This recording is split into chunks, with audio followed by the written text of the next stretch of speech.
በስመ አብ ወወልድ ወመንፈስ ቅዱስ አሐዱ አምላክ አሜን።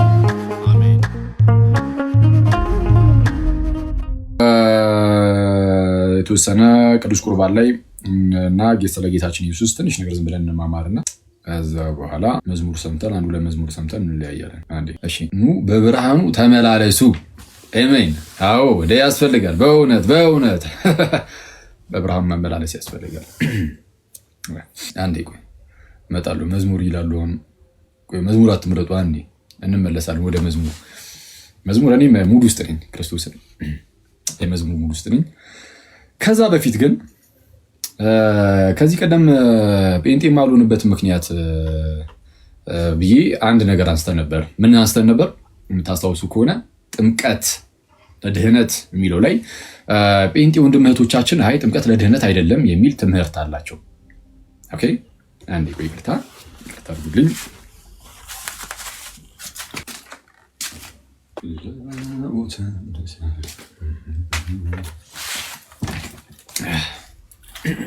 እሺ ጥምቀት ለድህነት አይደለም ብሎ ስለሚያስተምሩ ከዚህ አንጻር እንደው ከመጽሐፍ ቅዱስ ርቀው ወድቀዋል። ጥምቀት ለድህነት አይደለም በማለታቸው ራሱ ጴንጤ እንዳሉን ያደርጋል የሚል ነገርን አሳይቻችሁ ነበር። ይህንን ነገር ያስረዷችሁ አንደኛ በጌታችን በክርስቶስ ኢየሱስ ነው። ጌታችን ኢየሱስ ጥምቀት ለድህነት እንደሆነ አስተምሯል። ይህንን ቪዲዮ ሳልሰራበት ቀረውኝ። ቀን ላይ አንዴ የተፈጠረውን ረሳሁት በጣም በሚያሳዝን ሁኔታ። ለማንኛውም ነገ እንሰራበት ይሆናል። ጌታችን ኢየሱስ ጥምቀት ለድህነት ያስፈልጋል ብሎ አስተምሯል። ጴንጤዎች ሁሉም በሚባል ደረጃ ደግሞ አይ ጥምቀት ለድህነት አያስፈልግም ይላሉ። ጴንጤዎችን እያያልኩ ያሉት ከፕሮቴስታንት ውስጥ አንዳንዶቹ ጥምቀት ያድናል የሚሉ አሉ። ፕሮቴስታንት ስርና ጴንጤ ስር አንዳንዴ ሊለያይ ይችላል። ጴንጤዎች ፕሮቴስታንት ስለሆኑ ጴንጤዎችን ለመግለጽ ፕሮቴስታንት ብዬ ልገልጽ እችላለሁ። ጴንጤ ብዬ ዝም ብዬ ንጥል አድርጌ ከተናገርኩ ግን ምናልባት ከጴንጤዎች ውጭ ደግሞ በተለየ መልኩ የሚያምኑ ሌሎች ፕሮቴስታንቶች ሊኖሩ ስለሚችሉ እነሱን ያዛርጉላቸው። ለማንኛውም ወደ እኛ ሀገር የሚበዙትን ጴንጤዎች ስለሆኑ ወደ እነሱ መለስ ስር ግን ጴንጤዎች ጥምቀት ለድህነት አይደለም ይላሉ። ጌታ ኢየሱስ ደግሞ ነው ይላል። እና ይሄ ከክርስቶስ ትምህርት መውጣት ስለሌለብን በክርስቶስ ትምህርት ለማይኖር ሰው አምላክ የለውም ስለሚል መጽሐፍም በክርስቶስ ትምህርት ለማይኖር ጋይዝ ሁለተኛ ዮሐንስ መልእክት አንዲት ምዕራፍ ያለችው 9ኛው ቁጥር ላይ ምን ይላል? ማንም ቢሆን በክርስቶስ ትምህርት ለማይኖር ሰው አምላክ የለውም። ምን የለውም? አምላክ የለውም። በክርስቶስ ትምህርት ለሚኖር ግን ለእርሱ አብ እና ወልድ አሉት። አብ እና ወልድ ያሉት በክርስቶስ ትምህርት ለሚኖር ነው። ጥምቀት አያድንም ለሚል ሰው አምላክ የለውም ማለት ነው። አብና ወልድ የሉትም ያስብላል። በጣም ይቅርታ። አሁን ይሄ ነገር ለምሳሌ የሚያስከፋ ከሆነ ፕሮቴስታንት ወንድም እህቶችን የሚያስከፋ ከሆነ እና ብልህ ከሆኑ ምንድነው ማድረግ ያለባቸው? ትምህርታቸውን ማስተካከል አይደለም አክቹዋሊ እዛ ሆኖ አንዴ ወደዚህ አንዴ ወደዛ እያደረጉ የሆነ እንዴት ነው የመሞከር ነገር ብቻ እያደረጉ ከሚኖሩ በቃ ቁጭ ብሎ የተቀመጠ ትምህርት አለ አይደል? ቤተክርስቲያን ውስጥ ወደዛች ትምህርቱን ወደምታስተምረው ቤተክርስቲያን መምጣት ነው ያለባቸው። ምንም ይሄ የሚያናደድ ነገር ስላልሆነ ማለት ነው። ጌታ ኢየሱስ ያመነ የተጠመቀ ይድናል አለ። የሚድነው ያመነ የተጠመቀ ነው አለ። ስለዚህ ጥምቀት ለድህነት ነው። ሰው ከውሃና ከመንፈስ ካልተወለደ በቀር ወደ እግዚአብሔር መንግስት ሊገባ አይችልም ብሎ ያለ ጥምቀት መዳን እንደማይቻል ተናገረ። ከውሃ እና መንፈስ ካልተወለደ በቀር ወደ እግዚአብሔር መንግስት ሊገባ አይችልም ማንም ሰው። እንደዛ ነው ያለው ጌታ ኢየሱስ። ስለዚህ ያለ ጥምቀት አይቻልም መዳን ብሎ ጌታ ኢየሱስ እንዲህ ቃል በቃል አስተማር። ምን ያርግ? ቃል በቃል ሲያስተምር ምን ያደርጋሉ ፕሮቴስታንቶች? ቃል በቃል ጌታ ኢየሱስ ከውሃ እንደው ጥምቀት ብሎ ራሱ አይ ጥምቀት ሲባል ደግሞ በቃ የሌላ ነው በቃ የመንፈስ ነው ምናምን ብቻ ብሎ ውሃ የጥምቀት ስርዓት ማለት ነው። እሱ ሙሉ በሙሉ ከጨዋታ ውጭ ለማድረግ ይሞክራሉ። ጌታ ኢየሱስ እንዲህ ራሱ እንዳያደርጉ ቃል በቃል ውሃ እና ብሎ ደግሞ መንፈስን ለይቶ እና ውሃ ብሎ ሲያስቀምጥ ጴንጤ ወንድሞቻችን ይመጡና ውሃ የሚለው መንፈሳዊ መንፈስ ነው፣ ውሃ የሚለው ሌላ ነገር ነው። ወይ ቃልን የሚያመለክተው ወይ እኔ ቃል በቃል ጌታ ኢየሱስ ቃል በቃል እየነገረን ራሱ እኔ የኢየሱስን ቃል እንደዚህ ቀንም ስለው ነበር ከአፉ ላይ እንዴት እንደሚወስዱ በጌታ ስም። እኔ ፕሊዝ ፕሮቴስታንት ወንድሞቼ እኔ ብዙዎቻችሁ ጌታን እርሱም ክርስቶስ ኢየሱስን እንደምትወዱ አውቃለሁ። ብዙዎቻችሁ እንግዲህ እስከማየው ማለት ነው እንግዲህ እስከማየው የልባችሁን እኔ አላውቅም፣ እግዚአብሔር ነው የሚያውቀው። ግን እስከማያችሁ ድረስ ግን መጽሐፍ ቅዱስን የምትወዱ ጌታ ኢየሱስን የምትወዱ አይነት ሰዎች ትመስሉኛላችሁ። እንደዛ ከሆነ ፕሊዝ እሱን በተግባር ተገልጦ ይታይ። የምር እንደዛ ከሆናችሁ ኢየሱስ የተናገረውን ነገር የሆኑ ሰዎች አጣማዘው ሰጥተዋችኋልና እሱን ተሸክማችኋል። አሁን እሱን ይዛችሁ በሚያሳዝን ሁኔታ ኢየሱስን እየወደዳችሁት ግን ከኢየሱስ ጋር መኖር አይቻልም። ለምን? የሆነ ነገር ትምህርት ሲሰጥ ጌታ ኢየሱስ እናንተ ኖ ትላላችሁ። ለምሳሌ ጥምቀት ላይ ለድህነት ነው ሲል ኢየሱስ። አጋጣሚ ግን እናንተ ከዚህ ወንጌል ምናምን የተወራረሰ ትምህርት ስለያዛችሁ ከዚህ ወንጌል ነው ባይዚ ጥምቀት ለድህነት አይደለም የሚል በኤርሳን ታሪክ ውስጥም ተሰምቶ አያውቅም። ኢቭን ከዚህ በፊት እንደነገርኳችሁ የፕሮቴስታንቲዝም አባት ዶክተር ማርቲን ሉተር ሳይቀር ጥምቀት ለድህነት ነው ብሎ ነው የሚያስተምረው። ሰው ማደገኛ ቃል ነው ትላለህ። የሰው ተከታይ ሆናችኋል ብዬ ስናገር ከባድ ቃል እንደሆነ እረዳዋለሁ። ምናልባት የእናንተን ውስጣችሁን ትንሽ ጎዳ ነገር ሊያደርገው ይችላል። ግን ጎርቶትም ቢሆን ክርስቶስን ግን እንድታገኙት ካለኝ ጉጉት የተነሳ ግን ይህንን በግልጽ ልናገር ይገባል እና በተቻላችሁ አቅም እኔ ሰው የክርስቶስ ተከታይ የሚሆነው የሆነ ሰው ተከታይ የሚሆነው በምን መሰላችሁ? እኔ የኢየሱስ ተከታይ ነኝ ስላለ በፍጹም አይደለም። በትምህርቱ ይታወቃል፣ በህይወቱ ይታወቃል። እሺ፣ በትምህርታችን በህይወታችን ትምህርታችን የክርስቶስን ሲሆን ከትምህርት አንጻር አቀየው ክርስቶስን እየተከተል ነው። ህይወታችን እንደ ኢየሱስ ሲሆን እንደ ኢየሱስ ነሰሰርሊ በክርስቶስ ደረጃ ላናደርግ እንችላለን። አሁን ግን ቢያንስ ግን ክርስቶስን በመምሰል ህይወት ውስጥ ለመመላለስ ስንሞክር ስንጥር መውደቅ ቢኖር እየተነሳን ከፊታችን ያለውን ክርስቶስ ኢየሱስን እያየ ነው። በልባችን ላይ ያለው የእግዚአብሔርን መፍራት፣ እግዚአብሔርን መውደድ፣ ማፍቀር እሱ እያበረታታን ከክፋቶች ሁሉ እየራቅን ህሊናችን፣ ሀሳባችን ሁሉ እየተቀደሰ እንደዚህ በህይወት ስንኖረው ደግሞ ይሄ ሰው ክርስቶስን እየተከተለ ያለው በትምህርት ብቻ አይደለም በህይወትም። ስለዛ ክርስቶስን መከተል የክርስቶስ መሆን ልክ እንደዚህ ነው። ከትምህርት አንጻር የቀደም ያልኳችሁ፣ ከህይወት አንጻር ደግሞ ልክ ቅዱስ አግናጢዮስ እንደሚናገረው ምን ይላል አግናጢዮስ? ኢናሼ ሶፋን ቴዎክ የነ ቅዱስ ዮሐንስ ተማሪ ነውና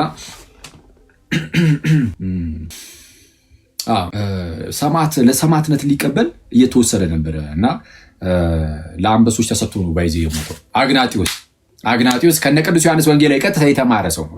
ለነሱ ተማሪ ነው ብያቸዋለሁ። እና በዛ ሰዓት አደገኛ የሮማ ነገስታት ክርስትና ላይ በጣም ጫና ያሳድሩ ነበር እና አግናጢዮስ ለሰማዕትነት ወደ ሮም እየሄደ እና ወታደሮቹ ይዘው ያንገላቱታል፣ አግናጢዮስን ማለት ነው። እና የሮም ክርስቲያኖች ደግሞ እንደው አግናጢዮስ እባክህን እንደው አትሙትብን ብለው ይለምኑት ጀመር። እና አግናጢዮስ ግን ተናገረ፣ እንዴት ከእንደዚህ አይነት ክብር እንድርቅ ወይም ይሄ ክብር እንዲያመልጠኝ እንዴት እንደዚህ አይነት ምክርን ትመክሩኛላችሁ? ይወቅሳቸዋል። እንግዲያውስ አሁን ክርስቲያን ተብዬ መጠራት ብቻ አይደለም፣ እሺ መሆን ደግሞ ያስፈልገኛል። ይህንን የምርም በዚህ ደረጃ ለጌታ የታመንኩ እንደሆነ እንግዲያውስ አሁን እንደ ደቀ መዛሙርቱ እንደ ጌታ ደቀ መዛሙርት መሆንን ያን ያገኛለሁ። ስለዛ ስጋዬን ለአንበሶች ይስጡት፣ በነዛ በጥርሶቻቸውም ያላምጡኝ ያኝኩኝ እና ለጌታዬ የተባረከ ህብስት ሆኜ እንደው ልቅረብ፣ እስቲ እዛ ጋር መስዋዕት ሆኜ ሰማዕት ሆኜ ልቅረብ ለጌታዬ ይል ነበር። እና ልክ ክርስቲያን ተብዬ መጠራትን አይደለም የሚሻው ይላል። አሁን ይህ በጣም ፓወርፉል የሆነ ቃል ነው። ክርስቲያን ተብዬ መጠራትን አልሻም፣ ይልቁንም መሆንን ግን እፈልጋለሁ ይላል። ስለዛ ክርስትና ዝም ብሎ ክርስቲያን ተብሎ የመጠራት ጉዳይ ብቻ አይደለም። አዎ ክርስቲያን ተብለን እንጠራለን ነን፣ ግን መጠራት ብቻ ስለደረግ ደግሞ ሳይሆን መሆን ይጠይቃል። ስለዛ በትምህርታችን በጣም ክርስቲያን፣ በህይወታችንም ደግሞ ክርስቲያን መሆን ይገባናል ነው እና አግናጢዮስ በጣም የሚደንቅ ነበር። ቆይ እስቲ ገበያ ላይ ካገኛችኋት እችን መጽሐፍ አንብቧት እስቲ። ቆይ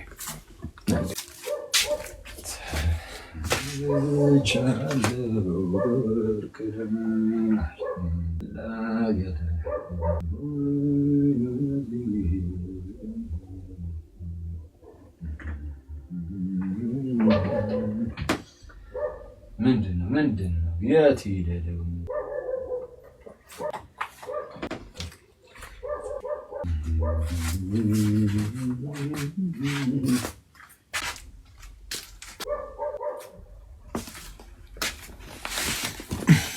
መጽሐፍ ቅዱስ አግናጢዮስ ምጡዕ አንበሳ ሐዋርያዊ ጳጳስ ወሰማዕት የሚል መጽሐፍ በወይዘሮ ዶክተር ዘውዴ ገብረ እግዚአብሔር፣ ወይዘሮ ዘውዴ ገብረ እግዚአብሔር ነው የሚለው፣ ዶክተር ናቸው። ዶክተር ዘውዴ ገብረ እግዚአብሔር የቅድስት ሥላሴ መንፈሳዊ ኮሌጅ ምሩቅ፣ በቴዎሎጂ ማስተርስ አላቸው። በዚህ ያዘጋጁት ሰው እና እሳቸውን ያዘጋጁት ስለ ቅዱስ አግናጢዮስ ነው። ቅዱስ አግናጢዮስ በምንድን ነው ስለ ቤተክርስቲያን የተናገረውን፣ ስለ ቅዱስ ቁርባን፣ ስለ ቅዱስ ቁርባን እና ስለ ሌሎችም ኤኒዌይስ እና ስለ ሰማዕትነቱን በተወሰነ መልኩ በደንብ ኤኒዌይስ የተዳሰሰ ነው። ቆንጆ ነው ጽፏል ቅዱስ አግናጢዮስ። ምንድነው ለሰማዕትነት ፕሊስ እቺን አንብቧት። እሺ ስንት ብር ነው እስቲ? አረ ዋጋውን ይዘው በጌታ ስም 60 ብር። በዚህ ጊዜ ደግሞ የ60 ብር መጽሐፍ አለ እንዴ? ከባድ ነው። እሺ እና አንብቡ ፕሊዝ። ጥሩ ነው። የቅዱሳንን ነገር ማንበብ በጣም ይጠቅመናል ለኛ እና ለሰማዕትነት ሲሄድ በጣም ቤተክርስቲያንን ከመውደዱ የተነሳ ፊት ለፊት ላይ ኢማጂን ለአንበሶች ሊሰጥ ስጋው ማለት ነው። ይሄ በነገራችን ላይ በእኛ ብቻ ደግሞ ኢትዮጵያ የሚወራ አይደለም፣ በዓለም አቀፍ ደረጃ የሚወራ ነው። ፕሮቴስታንቱም የሚያምንበት ነው። የዚህ ሰው ታሪክ የቅዱስ አግናጢዮስ ፕሮቴስታንቱም የሚያምንበት ሁላችንም የምናምንበት ታሪክ ነው እና ለአንበሶች ተላልፎ ሊሰጥ እየሄደ እያለ ቤተክርስቲያንን በጣም ከመውደዱ የተነሳ ማለት አግናጢዮስ አጠቃላይ 7 መልእክታትን ጽፏል። 7ቱንም መልእክት የጻፈው ወዴት እየሄደ ነው? ወደ ሰማዕትነቱ እየሄደ እንዴ ለሰማዕትነት አንበሳዎች ስጋውን ቡጫጭቀው ሊበሉት ምናምን ወደዛ እየሄደ እንዴት ነው ሙዱ ራሱ ይመጣለት? በጌታ ስም ይህ በጣም የሚያስገርም እኮ ነው። ሙዱ እንዴት ይመጣላል? ልትሞት ነው፣ ያውም የምትሞተው በጣም አደገኛ የሆነ አሟሟት በህይወት እንዲህ ቁጭ ብለህ አስቡ። መቶ አንበሳ ከስጋ ላይ የተወሰነ ቦጫጭቆ ሲጨርስ በእንደዚህ አይነት ሁኔታ ውስጥ ለመሞት ተዘጋጅቶ እየሄደ ግን ቤተክርስቲያን የጌታን ቤተክርስቲያን ከመውደዱ የተነሳ ኢየሱስን ከመውደዱ የተነሳ መልእክታትን ይጽፋል። 7ቱን መልእክት 6ቱን ለአብያተ ክርስቲያናት፣ አንዱን ፐርሰናል የሆነ ሌተር ነው ለፖሊካርፕ ይጽፋል። እናስታውሳ እዚህ ላይ ሙሉ እንትን ብሏለች እንዴ ብለውታል እንዴ? ያ በቃ ከሁሉም ላይ የተወጣጣ ነገር ነው። እሺ ለማንኛውም አንዱ ፐርሰናል ነው ለቅዱስ ፖሊካርፕ። ያኔ ፖሊካርፕ የተባለ ሰው ነበረ፣ ደግሞ ሌላ ቅዱስ አባት ለሱ ደግሞ ልኮለት ነበር እና እኔ ሙዱ እንዴት ነው የሚመጣላቸው አባቶቻችን ክርስቶስን እና እነዚህን አባቶች ማወቅ ትልቁ ጥቅሙ ምንድነው? በጣም በእምነት ያነሳሳል፣ እምነትን ይጨምርልሃል፣ ራሱ የቅድስና ህይወትን እንድትናፍቅ ያደርግሃል። ምንድነው ልክ አንድ ሰው የሆነ አሁን ሰሞኑን አንድ ፕሮቴስታንት ወንድም ሲናገር አልሰማችሁትም? ጊዮርጊስ ቢገዘገዝ ለራሱ ሰማዕት ቢሆን ለራሱ ነው፣ እኔ ምን አገባኝ ብሎ ሲናገር አልሰማችሁትም? በጣም እኮ ነው የምናሳዝነው ክርስቶስን። እንዴት አሰልቺ የሆነ ሰው እንደበዛ በጌታ ስም። አሰልቺ ሰው ማለት ነው የበዛው። አሁን የክርስቶስ ደም ለኃጢአት ስርየት ይሆናል፣ ከሞት ወደ ህይወት መጣንበት። እሺ ልክ እንደዛ ሁሉ የጊዮርጊስ ደም የኃጢአትን ስርየት ይሰጣል ያለ የለም። ግን እቺን ብቻ ጫፏን ይዞ የሞተው ለራሱ ነው፣ እኔ ምን አገባኝ አይነት ነገር በጌታ ስም። በጣም ለእኛ የሰማዕታት ሰማዕትነታቸው ለእኛ በጣም ትልቅ ጥቅም ነው ያለው። አንደኛ ክርስትና የሚቀጥለው በሰዎች በኩል ነው፣ በእነርሱ በኩል እነሱ እንደዛ በመሆናቸው ክርስትና በዛ ውስጥ ይቀጥላል። አይቷል። መንፈስ ቅዱስ ክርስትናን ያስቀጥለው እነዛን ሰዎች ተጠቅሞ ነው። ሰዎችን እየተጠቀመ እኮ ነው የሚያስቀጥለው። አሪዮስ የሆነ ሰዓት ላይ ተነስቶ ወልድ እኮ አለ ጌታችን ኢየሱስን ማለት ነው መለኮት እንደመሆኑ ግን ስጋ ከመሆኑ በፊትም ፍጡር ነው አለ። የመጀመሪያው የእግዚአብሔር ፍጡር ወይም ፍጥረት ነው ብሎ የክህደት ትምህርትን አስተማረ እና በጣም የብዙ ሰዎችንም ቀልብ ደግሞ ያዝ አድርጎ ነበር። ግን እነ ቅዱስ አትናቴዎስ ተነስተው ደግሞ ነው አይደለም አሉ። ስለዚህ አሁን መንፈስ ቅዱስ በእነ ቅዱስ አትናቴዎስ በኩል ምናምን ቤርሳን ሁሌም ያስቀጥላታል። ልክ እንደዚህ ምንፍቅናዎችም ሲነሱ የሚገሩ ሰዎችም ሲነሱ ቤርሳንን ለማጥፋት ሲነሱም በሰማዕታት ደም ውስጥ ምናምን ቤርሳንን ያስቀጥላታል። የራሱ ጉዳይ እንዲህ አረበ ቅዱስ ለራሱ ነው ትላለህ።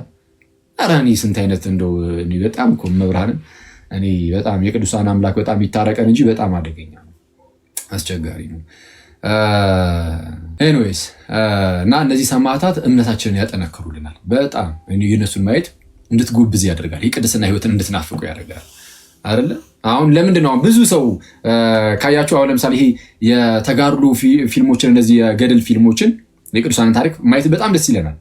ለምንድን ነው? በቃ እንፈልጋለን የሆነ በተግባር አሁን በጽሁፍ ብቻ ሳይሆን በተግባር እንፈልጋለን የሚታይ ነገር። ጋይስ በዚህ ሰዓት አሁን የቃል መምህር እንዳለን ሁሉ የህይወትን መምህር ሆነን ደግሞ ከዛ ሰው ደግሞ እንደዚህ ነገር ይፈልጋል ማየት ማለት መስማት ብቻ ሳይሆን ማየትም ይፈልጋል። ስለዚህ እንደዛ ስለምንፈልግ ምን እናደርጋለን? በቃ የቅዱሳኑ ይሄ በፊልም መልክ የተሰራውን እሱን እናያለን። እሱን እያየን ያ የምናየው ነገር እኛ ውስጥ በጣም ዘልቆ ይገባል እና የሚታይ ነገር ሁሌም ቢሆን ጥሩ ነው እና በጣም የቅዱሳን ታሪካቸው የሰማዕትነታቸው ምናምን በጣም አስፈላጊ ነው እና አግናጢዮስ እየገፉ ሲወስዱት ከአንደበቱ ላይ የማይጠፋ አንድ ቃል ነበር። ምንድን ነው? በረሲ ከአንደበቱ ላይ አንድ የማይጠፋ ቃል።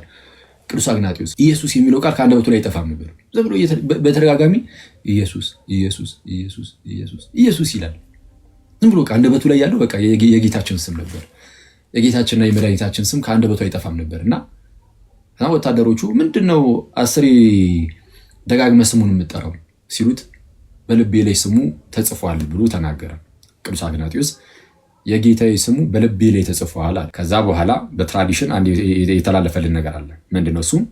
ማለት በኢትዮጵያ ትራዲሽን ሳይሆን በዓለም አቀፍ ደረጃ በትራዲሽን ያው ተላልፏል እና ምንድነው ልክ ለሰማዕትነት ሰጥተውት አንበሳዎች መተው በሉት ቅዱስ አግናጢዮስን እና ለአንበሶች ለአናብስት ተሰጥቶ ከዛ በኋላ ልቡ ምንም ሳትሆን ተገኘች እና እነዛ ወታደሮች በልቤ ላይ ኢየሱስ የጌታዬ ስም ተጽፏል ብሎ ነበረ በሉኔዋ ብለው የልቡን ሲከፍሉት በወርቃማ ጽሑፍ ኢየሱስ የሚል ልቡ ላይ ነበረ የሚል ትራዲሽን አለ። እውነት ነው ብዬ አምናለሁ እና ብዙዎችም ይቀበሉታል። ይህ አግናጢዮስ በሌላ ትራዲሽንም ልክ እንደዚሁ ደግሞ ጌታችን ኢየሱስ ያቀፈው ያ ሕፃን እንደዚህ ሕፃን ካልሆናችሁ ወደ እግዚአብሔር መንግስት አትገቡም ያለው ያ ሕፃን ልጅ ነው የሚል ትውፊት አለ። አድጎ መሆኑ ነው። እሺ አድጎ ለዚህ ደግሞ ደረሰ ማለት ነው እና እንደ እርሱ ካልሆናችሁ ወደ እግዚአብሔር መንግስት ልትገቡ አትችሉም። ጌታችን ኢየሱስ ታስታውሳላችሁ? እንደ ሕፃን ልጅ የምርም እንደ ሕፃናት በልባችን ትሁት የዋ ካልሆነ አንገባም። እሱ ብቻ አይደለም የምርም እንደ ቅዱስ አግናጢዮስ ካልሆነ እንዴት እንገባ? ለክርስቶስ በደንብ የምንታመን እና ልክ እንደርሱ እንደ ቅዱስ አግናጢዮስ። ስለዚህ አሁን ለእርሱ ለእኛ ጥቅማችን ነው። የእነሱን ፉት ስቴፓቸውን እየተከተልን ምናምን የእነሱን ፓዝ ይዘን እንድንሄድ የእነሱ መንገድ ተከተለ እንድንሄድ ቡካቸውን እያየን ቅዱሳን በጣም የምናከብርበት ምክንያት እሱ እኮ ነው ትልቁ ነገር። ይሄ የሮጡበትን ነገር ይሄ ልክ ቅዱስ ጳውሎስ እኔ ክርስቶስን እንደምመስል እናንተ እኔን ምሰሉ አለ። ራሳቸው ምሳሌ ናቸው። ቅዱሳን ምሳሌ ራሱ ይሆናሉ። በጣም የሚያስገርሙ እኔ ክርስቶስን እንደምመስል እናንተ እኔን ምሰሉ ምሳሌዎቻችን ሆኑ። ስለዛ ቅዱሳን ስንል ላይክነስ ኦፍ ክራይስት ክርስቶስን የመምሰል ህይወት ያላቸውን ማለታችን ነው። እኛ ሁላችንም በጌታችን በክርስቶስ ኢየሱስ ደም ተቀድሰናል። በጥምቀት ውስጥ እንደዚህ ያለ ታላቅ በረከትን አግኝተናል። በጥምቀት ውስጥ ማናችሁም የተጠመቃችሁ ክርስቲያን ወንድም እህቶቼ በጌታችን በክርስቶስ ኢየሱስ ደም የተቀደሳችሁ ናችሁ። ክርስቶስን የጽድቅ ልብስ የሆነውን ጌታን እርሱም ክርስቶስ ኢየሱስን የለበሳችሁ ናችሁ። የተጠመቃችሁ ሁላችሁ ከጌታችን ኢየሱስ ጋር አንድ ሆናችሁ የእግዚአብሔር ልጅ የተባላችሁ ናችሁ። ከዚህ አንጻር የተቀደስን የዳንን ምናምን ተብሎ ሊነገር ይችላል። ከዛ ደግሞ ምን ይጠበቃል ከኛ ከተባለ የኑሮ ቅድስና የጠራችሁ ቅዱስ እንደሆነ ይላል ጴጥሮስ ከዘሌዋውያን ላይ ጠቅሶ ዘሌዋውያን ላይም አለ። ጴጥሮስ ደግሞ በመልእክቱ የጠራችሁ ቅዱስ እንደሆነ እናንተም በኑሯችሁ ሁሉ ምን ሁኑ? ቅዱሳን ሁኑ። የኑሮ ቅድስና ያስፈልጋል እና ምንድነው ቅዱሳን የምንላቸው የኑሮ ቅድስናቸውን ልክ እንደዛ የኑሮን ቅድስናንም ገንዘብ ያደረጉትን እነሱን ነው ቅዱሳን የምንለው እና እነዛን ሰዎች ደግሞ ማየት በኑሮ እየተቀደስክ እንድትሆን ደግሞ ያደርጋል። የነሱን በቃ የዱካቸውን እየተከተልን እንድንራመድ ያደርገናል። አሁን በዚህ ምድር ላይ ስንኖር ኃጢአት እንሰራለን፣ እንወድቃለን፣ ደግሞ እንነሳለን፣ እንወድቃለን። መውደቅ መነሳት ሊኖር ይችላል። ጻድቅ 7 ጊዜ ይወድቃል፣ ወድቆም ደግሞ ይቀራል ነው ይላል። ጻድቅ ወድቆ ይቀራል ከተባለ ጻድቅ ተብሎ አይጀመርም። ጻድቅ 7 ጊዜ ይወድቃል ብሎ ወድቆ ይቀራል አይባል። ወድቆ ይቀራል ካለ ገና ከጅምሩ ጻድቅ ብሎ አይጀምርም። ኃጥእ 7 ጊዜ ይወድቃል፣ 7ቱንም ጊዜ ወድቆ ነው የሚቀረው ተብሎ ሊነገር ይችላል። ጻድቅ ግን 7 ጊዜ ይወድቃል፣ 7 ጊዜ ደግሞ ይነሳል። 7 ጊዜ ይነሳል። ስለዛ በጣም ጥሩ ነው። ይሄ ምንድነው ከሚስጥራት ውስጥ አሁን ይሄ ንስሐ፣ ሚስጥረ ቁርባን በተደጋጋሚ ማለት እንድንጠቀማቸው የተሰጡን ሚስጥራት ናቸው። ለምሳሌ ጥምቀት አንድ ጊዜ ትጠመቃለህ አለቀ አይደለ? አንድ ጊዜ የምንጠመቀው በቃ ተወለድን። ንስሐና ቅዱስ ቁርባንን ግን እስከ ህይወት ፍጻሜያችን ሁሌም እንድናደርገው ነው የታዘዝነው። የተሰጠንም እንደዛ ነው እንድንደጋገሙ። ጥምቀት አይደጋገምም፣ ንስሐ ይደጋገማል፣ ቅዱስ ቁርባንም ይደጋገማል። ለምንድን ነው የሚደጋገመው? ለምን ይመስላችኋል?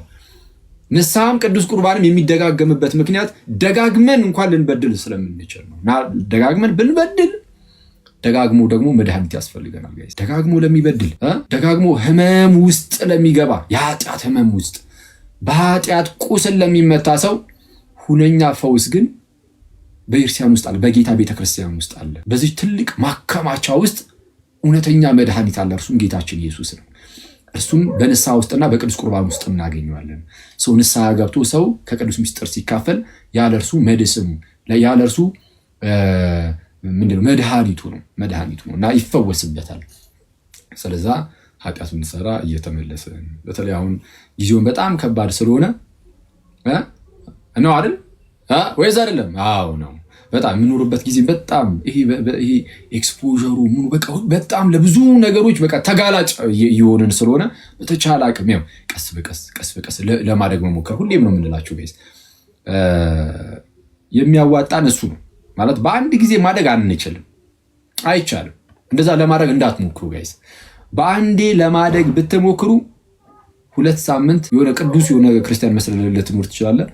ከዛ በኋላ በአፍጢም ትደፋለህ። ስለዛ እንደዛ ሳይሆን ቀስ እያልን ቀስ በቀስ የሆነች ብዙ ክፉ ነገሮች ካሉብን ለምሳሌ ማለት ነው ጭራሽ ንስሐ ገብቶ የማያውቅ ሰው ከሆነ ለምሳሌ አንድ ሰው እዚህ ውስጥ ካለነው ውስጥ ጭራሽ ንስሐ ገብቶ የማያውቅ ይሄ ምናምን እንደው ንስሐ አባት ምናምን ጭራሽ እንደዚህ ነገሮች ውስጥ የሌለ በዚህ ምክንያት ወደ ቅዱስ ቁርባንም ወደ ቅዱስ ሚስጥርም ጭራሽ የቀረበ ሰው ካልሆነ ምንድን ነው የሚያደርገው? መጀመሪያ የእግዚአብሔርን ቃል መማር መጀመር። እሱ በጣም ይቀድማል። የእግዚአብሔርን ቃል በተማርን ቁጥር ያ የምንሰማው የእግዚአብሔር ቃል በጣም በእምነት ሆነን ማለት ነው በእምነት ሆነን የእግዚአብሔርን ቃል እንስማና ያ የምንሰማው የእግዚአብሔር ቃል ደግሞ ቀስ እያለ ውስጣችን ይሰራል። እየሰራ ከዛም የሆነ በር ይከፍታል። ምን አይነት በር? ወደ ንስሐ የምንገባበትን በር። ሁሌም ግን እግዚአብሔርን የምንናፍቅ መሆን አለብን። ልባችን እንደዚህ አይነት ስራ በልባችን ውስጥ እንዲሰራ እግዚአብሔርን በጣም የምንናፍቅ አይነት ሰው መሆን አለብን። እሺ በህይወታችን ውስጥም ደግሞ ጌታዊ መንገድህን ምራኝ። በጣም ደካማ ብንሆን ጋይስ፣ ተኝተን የምናረፍድ ብንሆን፣ የጸሎት ህይወት የሌለን ብንሆን፣ እያስቀደስን ባይሆን ለጊዜው ማስቀደስ ግዴታ ነው። በቅዳሴ ድርድር አናውቅም። እኔ የጸሎት ህይወት ባይኖር ምናምን በጣም በተሳነፍ ግን ቅዳሴ ላይ ግን የሆነ ማመቻመች ከባድ ነው እና ቅዳሴ በጣም ያስፈልገናል። ከዛ ቀስ በቀስ ደግሞ ቅዳሴ ሄደንም ደግሞ ያው ብዙ ጊዜ እንደዛ እንሆናለን። ግን የሆነ የለም እንደ ሩቅ ሰው ልክ የሆነ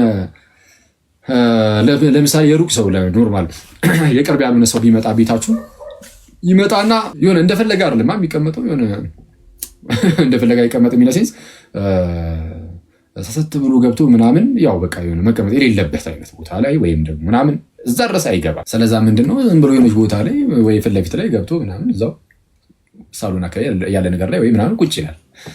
ራቅ ነገር ትላለህ ወይ ዘው ብለህ አልጋ ላይ እጅ ልቀመጥም አትልም አይደል? እና አሁን ወደ ቅዳሴም ስንሄድ ራቅ ብለን አሁን እናድርገው። አሁን ደግሞ እንደዚህ ስላችሁ ደግሞ አይ በቃ እንደዛ ማኮነ እንግዲህ ቢቀርብኝ ይሻላል እንዳትሉ። እሱ ይሄ ርቃችሁም ስሙ፣ ርቃችሁም አስቀድሱ። ሂዱና በደረሳችሁበት ላይ ድረሱ። ሂዱ ርቀን የምናስቀድስ ኦኬ። ርቀን እኔም አደርጋለሁ አንዳንዴ ራቅ ብዬ ከቤተክርስቲያን ሊፈጠር ይችላል፣ ላስቀድስ ይችላል። ኦፍኮርስ ብዙ ጊዜ እንደዛ ላደርግ ይችላል። አሁን ምንድነው ቁም ነገሩ? እንደዛ የምናደርጋለን። ግን መሆን የነበረበት ግን ኢቨን እንደዛ ራሱ አልነበረም እንዴ። አንተ ቅዳሴ ከዚህ በፊት እንዳልኳችሁ ምንድነው ታላቅ የሆነ ግብዣ የሚከናወንበት ጊዜ ነው። ምን አይነት ግብዣ? ጌታችን ኢየሱስ ቅዱሱን ስጋውን ክቡሩን ደሙን ሰጥቶናል። እና አሁን ወደ ቅዳሴ ሰው ሲሄድ ቅዳሴው ራሱ ማለት ነው አሐዱ አብ ቅዱስ ተብሎ ተጀምሮ እስኪያልቅ ድረስ ያለው ቅዳሴ ትኩረቱ ቅዱስ ቁርባኑ ላይ ነው። ያ ህብስትና ወይን የሚቀርበው ህብስትና ወይን የጌታ ስጋና ደም ይሆናል በመንፈስ ቅዱስ አሰራር። እና እሱ ነው በቃ እሱ ትኩረት ተደርጎ የሚጸለየው ምናምን ይጸለያል። ከዛ ንጉሱ ይመጣል ብያቸዋለሁ። ንጉሱ ጌታችን ኢየሱስ ማለት ነው። እና ከባሪያዎቹ ከአገልጋዮቹ ከቅዱሳን መላእክት ጋር የሚመጣው እና ንጉስ ኢየሱስ ክርስቶስ እዛ የቅዳሴ ስፍራ ላይ ይታያል፣ ይገኛል። እና እዛ ይገኛል። እዛ ተገኝቶ ህብስቱን ወይኑን የጌታ ስጋና ደም ይሆንና ማለት ነው እንካችሁ ብሉ ብሎ በካህኑ በኩል የሚያቀብለን ጌታ እርሱ መድኃኔ ዓለም ክርስቶስ ነው። እሺ ጋይስ፣ ስለዛ ካህኑ መጥቶ አፋችሁ ላይ የጌታን ስጋ ሲያደርግ ጌታ ኢየሱስ በካህኑ እጅ እያጎረሳችሁ ነው። እና ልክ ስትቀበሉ፣ በነገራችን ላይ የምትቀበሉ ሰዎች እሱን እያሰብን ነው መቀበል ያለብን። ልክ ወደ ካህኑ ስንጠጋ ትንሽ የጸሎት ጸልየን ምናምን እንገባለን አይደለ? የምታዘጋጀልን ከቅዱስ ቁርባን ከመቀበሉ በፊት የሚጸለይ ምናምን እየተባለች አለች። እንደዚህ አይነት ጸሎት በጣም ደስ የሚሉ ጸሎቶች አሉ። እነሱን እዩዋቸውና ከዛ እናንተም ከልባችሁ ደግሞ ክርስቶስን እያሰባችሁ ከቅዱስ ቁርባን በፊት ስማችሁ ትንሽ ነገር ትጸሉና ስትቀርቡ ወደ ካህኑ ልክ ስትሄዱ ማለት ነው 101% እርግጠኛ ሆኜ የምነግራችሁ ይህንን ነገር ነው። እርሱም ጌታ ኢየሱስ ቅዳሴ ላይ ሁሌም የክርስቶስ ፕሬሰንስ አለ። የክርስቶስ ፕሬሰንስ ቅዳሴ ላይ ግዴታ ነው አለ እና በካህኑ እጅ የሚያጎርሰንም ጌታ ኢየሱስ ነው። የምንጎርሰውም የራሱን የጌታችን የክርስቶስ ኢየሱስ ስጋና ደሙ ነውና ጌታ ኢየሱስ በካህኑ እጅ ያጎርሳል የምትቀበለው። ይህንን እያሰባችሁ መቀበል ራሱ እንዴት ደስ ይላል! በጌታ ስም አስባችሁታል? ስለዚህ አሁን የእምነት እጥረት ካለብን የእግዚአብሔርን ቃል ማንበብ፣ የአባቶችን ትምህርት በደንብ ማየት እሱ በጣም ያስፈልጋል እና መጸለይ እና ጠጋ ብላችሁ ከጌታ በካህኑ እጅ ከክርስቶስ ኢየሱስ ተቀብላችሁ ጌታ ሆይ አመሰግንሃለሁ እያላችሁ ወደ ደሙ እንደዚሁ ተቀበላችሁ ደግሞ ትመለሳላችሁ እና እንዲህ እንድንሆን ነው የምንጠራው። ቅዳሴ ላይ ሰው ሲሄድ በቃ ይሄንን እንዲህ ለመካፈል ነው። በሚያሳዝን ሁኔታ ግን አሁን እንዴት ነን? ራቅ ብለን ጭራሽ በመግቢያው መቅደስ ውስጥ ምናምን መሰለ ማንገባ። እሺ ከሩቅ ነው በቃ እንሰማለን አንፈርድም። ኦኬ እሺ ከሩቅ ሆነ ሰምተህ ምናምን ነገር ከዛ ወደ ቤት ትሄዳለህ ማለት ነው። ወደ ቤት እንሄዳለን እና ይሁን አትሊስት ለጊዜው ማለት ነው። እንደዛም ይሁን ጋይስ ለጊዜው እንደዛ አድርገን እንጀምር። ራቅ ብለን ጸልየን ምናምን ነገር እንጀምር። ቀስ በቀስ እንደው በ2 ሳምንትም በ3 ሳምንትም ለምን በ4 ሳምንትም አይሆንም ከቅዱስ ሚስጥር መሳተፍ ስንጀምር ቀስ በቀስ በየሳምንቱና መሀል ላይም ቅዳሴ ሲኖር እየሄዱ መቁረብ መጀመር እንችል ይሆናል። መሀል ላይ ደግሞ እንደዚህ የተወሰነ ላግ የምናረግ ከሆነ እኔ ከቅዱስ ቁርባን በራቅም ቁጥር ያው ይወደቃል በጣም በቀላሉ። ያው እንግዲህ ጌታ ኢየሱስ ሲናገር ምን አለ? ስጋዬን የሚበላ ደሜን የሚጠጣ እኔ በእርሱ እኖራለሁ እርሱም በእኔ ይኖራል እና ዮሐንስ ወንጌል ምዕራፍ 6 ላይ ማለት ነው። እና እኔ በእርሱ እኖራለሁ እርሱም በእኔ ይኖራል ስላለ ስጋዬን የሚበላ ደሜን የሚጠጣ ማለት ነው። ግን ከዚህ ልክ ስንርቅ ግን በራቅን ቁጥር ክርስቶስ በእኛ መኖሩ እኛም በክርስቶስ መኖራችን እሱ እየደበዘዘብን ነው የሚመጣው። እንደዛ ከሆነ ደግሞ አቅም አናገኝም ጋይስ። የተለያዩ ፈተናዎችን ኃጢአቶችን ምናምን ማለፍ የምንችለው በአቅማችን ይመስላችኋል? ነው አንችልም እኮ በአቅማችን ትንሽ የኃጢአት መታ አድርጋ ልጥለት ትችላለች። አዎ ስለዚህ ምንድነው ማድረግ ያለብን? ጌታ አቅሜ አንተ ነህ፣ እኔ እኮ በራሴ ምንም አልችልም፣ በብዙ ደካማ ነኝ ብሎ ማመን ለራስ ማለት ነው። ለራስ አክሊል አንተ በጣም ደካማ ነህ፣ ምንም አትችልም፣ አቅመ ቢስ ነህ። ቅዱስ ቁርባን ይቀበላል ማለት ወጣቶች ራሱ በየቦታው እንደዛ ነው የሚሰማው እና ስለዚህ እግዚአብሔርን እናመሰግነዋለን። እንዲህ አስባችሁታል? ሄዳችሁ የክርስቲያን ውስጥ በጣም በርካታ ወጣቶች ተሰልፈው ከቅዱስ ቁርባን ሲሳተፉ ጌታ ይመስገን። መብራን በእኛ ዘመን እንደዚህ ማየታችን ግን ስቲል ግን ምንም ነው ማለት ይቻላል። አብዛኛው ሰው ርቋል ምናምን ከቅዱስ ሚስጥር ምናምን ርቀናል ምናምን። ስለዛ በጣም መቅረብ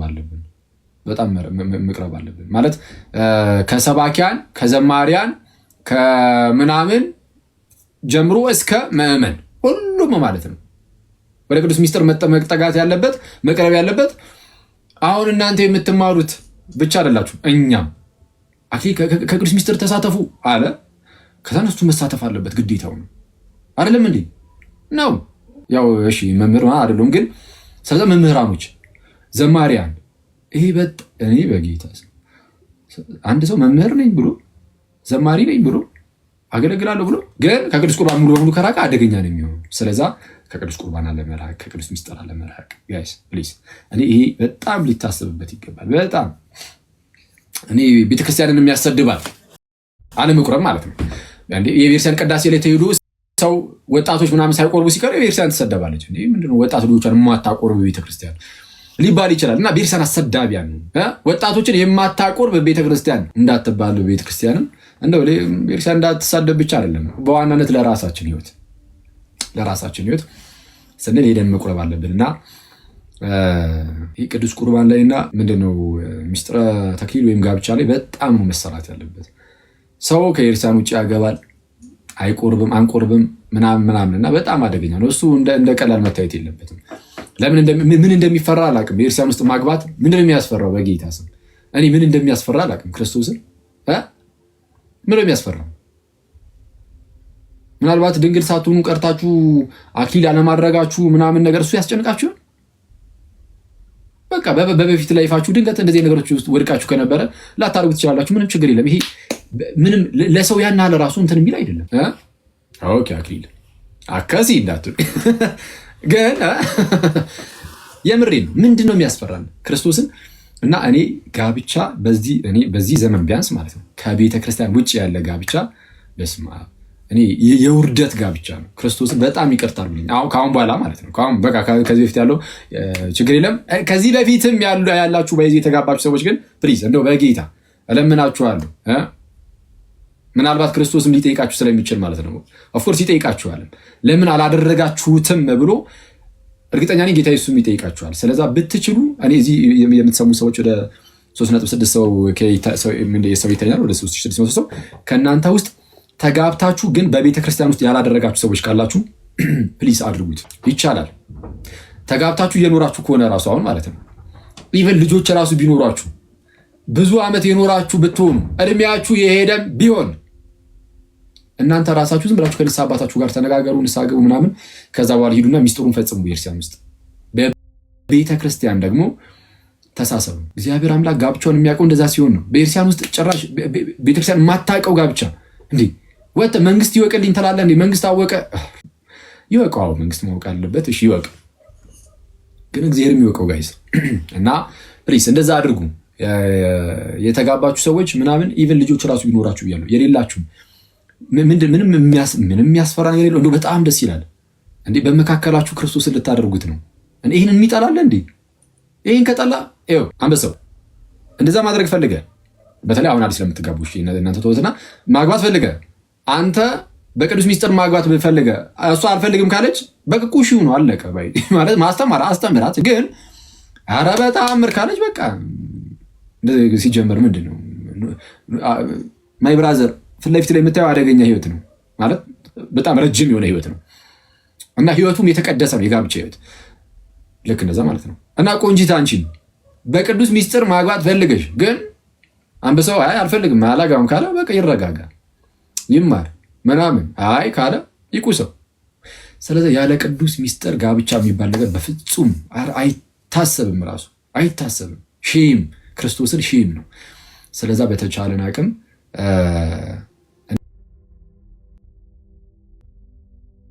በቀጣይ ትውልድ ጠቅላላ አብያተ ክርስቲያናቱ በወጣት ቆራቢያን የሚሞላ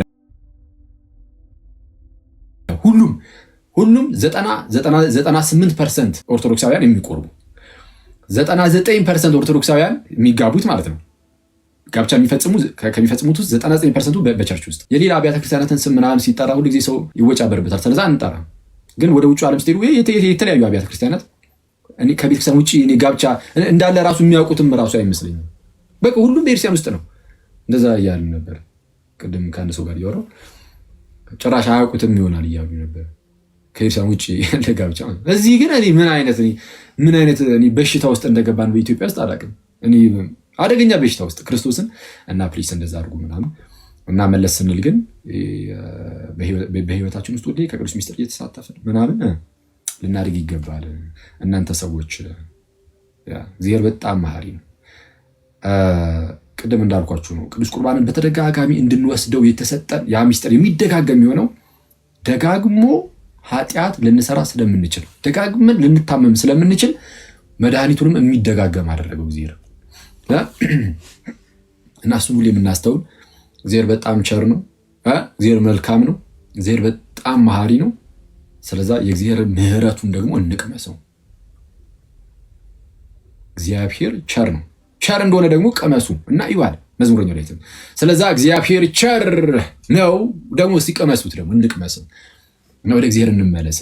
ይሄ ያስፈልገናል። እናንተ ሰዎች አክቹዋሊ ዛሬ ስለ ቅዱስ ቁርባን ሰፋ ያለ ነገር ለመማማር ነበር የመጣው። ሰፋ ያለ ነገር ሳይሆን አትሊስት እሱ ላይ ብቻ አተኩረን ትንሽ ነገር እንድናወራ ነበር።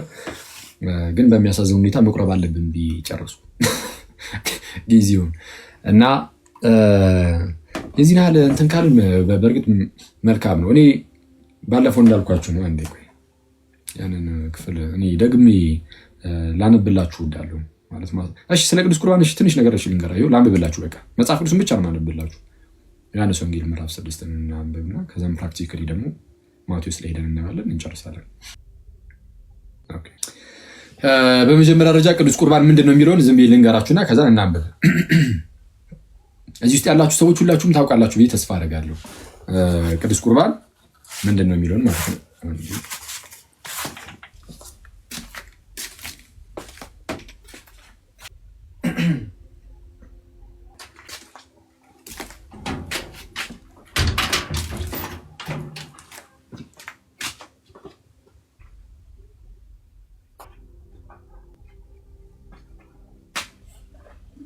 Oh God.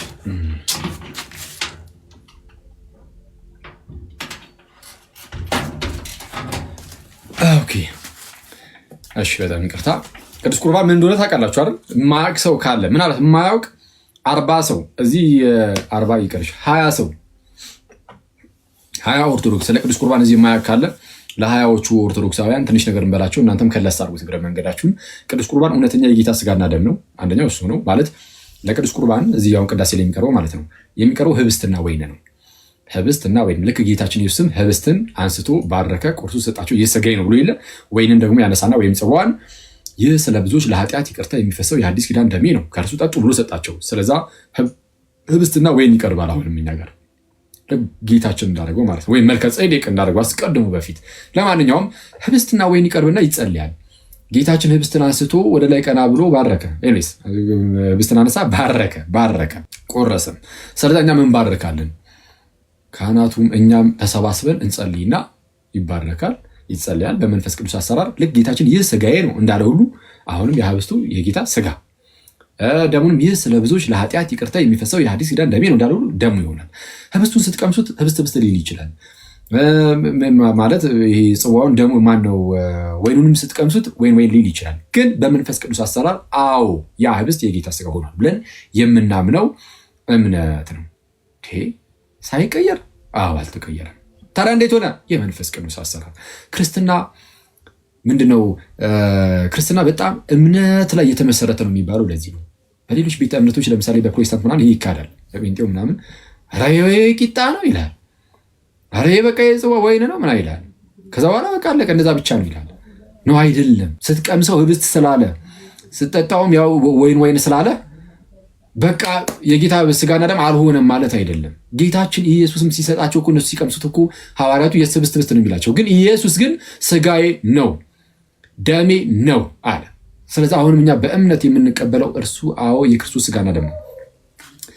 የክርስቶስ ሥጋና ደም ምን ያህል ነው የክርስቶስ ሥጋ የሆነው ካላችሁኝ በምን ደረጃ እስኪገለጥ ደረጃ ብትላችሁ 1 ቆሮንቶስ ምዕራፍ 10 ላይ ቅዱስ ጳውሎስ እንደዚህ ይላል። 1 ቆሮንቶስ ምዕራፍ 10 እስከ ቁጥር 16 ላይ የምንባርከው የበረከት ጽዋ ከክርስቶስ ደም ጋር ህብረት ያለው አይደለምን ይላል። የምንባርከው የበረከት ጽዋ ከክርስቶስ ደም ጋር ህብረት ያለው አይደለምን? የምንቆርሰው ህብስት ከጌታ ሥጋ ጋር ህብረት ያለው አይደለምን ይላል። ይኸው ጽዋውን ህብስቱን ያነሳና ከጌታ ሥጋና ደም ጋር አንድ ያደረገውና ከዛ በኋላ ምን ብሎ ይናገራል? አንድ ህብስት ስለሆነ ይላል ያ ህብስት ከጌታ ሥጋ ጋር ህብረት ያለው ነው ተብሏል። ስለዛ የአንዱ ህብስት የምንቆርሰው አለ ብዙ ጊዜ ሊቆረስ ይችላል። ግን ስንት ህብስት ነው? አንድ ህብስት። ለምን? ህብረትነቱ ከአንድ የጌታ ሥጋ ነው። ስለዚህ የጌታ ሥጋ ነው። ልክ ኢየሱስም ሥጋዬ ነው እንዳለ ማለት ነው። የጌታ ሥጋ አንድ ሥጋ ስለሆነ የፈለገውን ያህል ጊዜ ቢቆረስ ራሱ ህብስቱ ግን በቃ አንድ ህብስት ነው። ለምን? ህብረትነቱ ከጌታ ሥጋ ጋር ነው። ስለዚህ የጌታ ሥጋ ስለሆነ አንድ ነው። ብዙ ጊዜ ቢቆረስ የተለያየ ቦታ ላይ ቢቆረስ ኢትዮጵያ ውስጥ ብቻ አይደለም፣ ወይ አዲስ አበባ ላይ ብቻ አይደለም፣ ወይ የሆነ ሰፈር ላይ ብቻ አይደለም፣ በየቦታው ነው ይህ ነገር ያ ህብስት የሚቆረሰው። ግን ያ በዓለማችን ላይ ማለት ነው ያ ሁሉ የሚቆረሰው ህብስት ግን አንድ ህብስት ተባለ። ምክንያቱም የጌታ ሥጋ ስለሆነ። ከዛ ቀጠል ያደርጋል ይላል እኛ ብዙዎች ስንሆን አለ ክርስቲያኖችን በጣም ብዙዎች ነን አይደል? ብዙዎች ስንሆን አንድ ሥጋ ነው። እንዴት? እስቲ እንዴት ነው ክርስቲያኖች ብዙዎች ሲሆኑ ግን አንድ ሥጋ እንዴት ይሆናሉ? እዛው ጋር ቅዱስ ጳውሎስ መለሰ። ምን ብሎ? ያንን አንዱን ህብስት እንበላለንና ሄዳችሁ ከካህኑ የምትቀበሉትን ያን አንዱን ህብስት እንበላለንና አንዱን የጌታን ሥጋ ማለት ነው። የጌታን ሥጋ ስለምንበላ አክሊል የጌታን ሥጋ ተቀብሏል። እዚህ ውስጥ ያላችሁ ክርስቲያኖ እንደምህቶቼ ብዙዎቻችሁ ኦርቶዶክስ ትሆናላችሁ እያስባለሁ። ሁላችሁም የጌታን ሥጋ ተቀበላችኋል አይደል? ከኛ በፊት የነበሩ ክርስቲያኖች ከዛም በፊት የነበሩ ሐዋርያት ድረስ ሂዱ።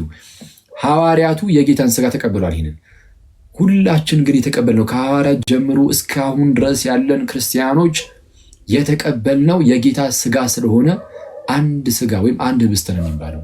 አንድ ህብስት የምንቆርሰውም እርሱ አንድ ህብስት ስለሆነ እንዳለ ሁሉ አንድ ህብስት ነው፣ አንድ የጌታ ስጋ ነው። ስለዚህ አስቡት፣ ጳውሎስ የተቀበለው እኔም የተቀበልኩት የጌታን ስጋ ከሆነ እኔና ጳውሎስ ሁለት ስጋ አይደለንም፣ አንድ ስጋ ሆነናል። ከምን የተነሳ? በመንፈሳዊ ነው። እሺ ያው የተለያየ ቦታ ያለ ነው፣ ግን አንድ ስጋ ናችሁ ተባልን። ከምን አንጻር? እናንተም እኔም የጌታን ስጋ በመቀበላችን ሁላችንም ያንን አንዱን ህብስት እንካፈላለን እና ነው ያለው። ስለዚህ ከጳውሎስ ጋርም ከእናንተ ጋርም ከሁላችሁም ጋርም እኔ አንድ ስጋ አብሬያችኋለሁ፣ እናንተም ከኛ ጋር አላችሁ፣ ሁላችንም። ጳውሎስም ከኛ ጋር አብሮ አለ። ቤተ ክርስቲያን ማለት እቺ ናት። ቅዱስ ቁርባን የተቀበሉ ሰዎች ሁሉ ተገጣጥመው የተያያዙባት ያቺ ቦዲ፣ ይቺ ስጋ የኢየሱስ ክርስቶስ ስጋ ተብላ ትጠራለች፣ አንዱን የጌታን ስጋ በመቀበላችን። ስለዚህ አሁን ኖርማል እንደሚሉት አንዳንድ ፕሮቴስታንቶች ዝም ብሎ አንድ ቂጣ ምናምን እንደሚሉት እንደዛ ብቻ ቢሆን ኖሮ ኖርማል አንድ ህብስት፣ ኖርማል አንድ ቂጣ የምር እንዲህ ያለ ነገር ማድረግ ይችላሉ? አይችልም።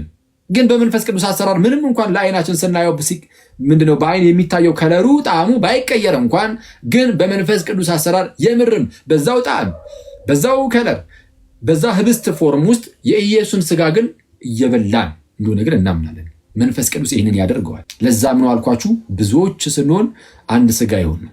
ብዙዎች ስንሆን ስንት ስጋ ይሆን ነው? አንድ ስጋ ይሆን ነው። አንድ ስጋ ይሆን ነው። የማን ስጋ? የኢየሱስ ክርስቶስ ስጋ። ስለዚህ ዝም ብሎ ቂጣ በልተህ የክርስቶስ ስጋ ነኝ ከሱ የተነሳ ማለት አትችልም።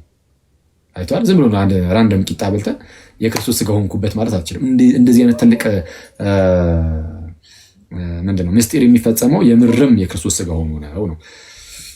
ስለዚህ ይሄ ነው በቃ ቅዱስ ቁርባን ሲባል ያ ስጋ የጌታችን የክርስቶስ ኢየሱስ የራሱ ስጋ ይሆናል። ጽዋውም ወይም ዋይኑም የክርስቶስ ደም ይሆናል። እሱን በመቀበል ደግሞ ህይወት እናገኛለን።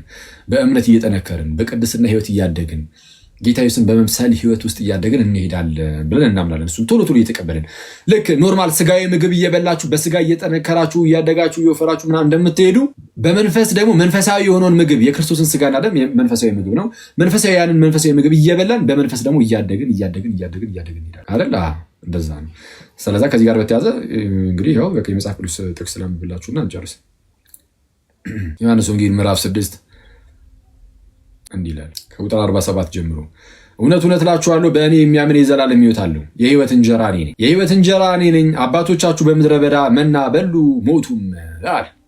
አባቶቻችሁ እነ ሙሴ በምድረ በዳ መና በሉ ማለት በምድረ በዳ እነ ሙሴ ረቧቸው አጉረምርመውም እግዚአብሔር ከላይ መናን አወረደላቸውና በሉ። ከሰማይ የወረደውን ያንን መና ማለት ነው። በሉና ግን ከሞት አድኗቸዋል? አላዳናቸውም። ሞተው ቀሩ። አይቷል። ሞቱ እና ሞተውም ቀሩ።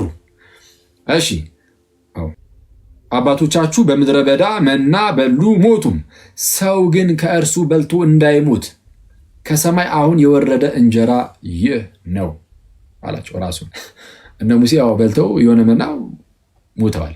አሁን ግን ሰው ከእርሱ በልቶ እንዳይሞት ከሰማይ የወረደ የሕይወት እንጀራ ይህ ነው፣ እኔ ነኝ አለ ጌታ ኢየሱስ።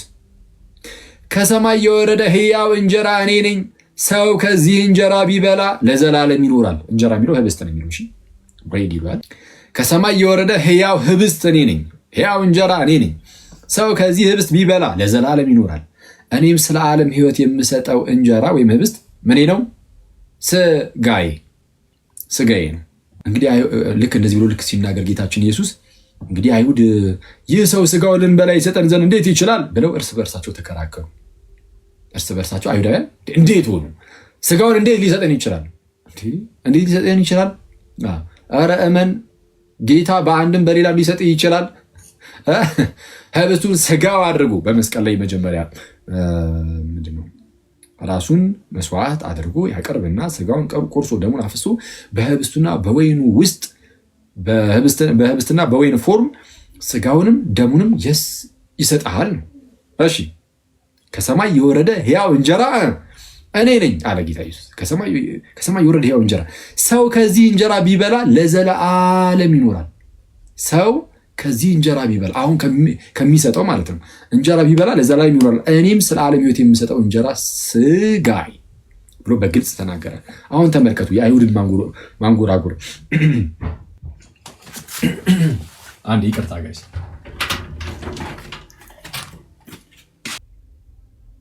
በጣም ይቅርታ ጋይስ፣ በጣም ይቅርታ። ወንድም አኪል የተወሰነ ጉንፋን አሞታል እና የተወሰነ እሺ መሀል ላይ ትንሽ እያዛገኝ መሰለኝ። አይወይስ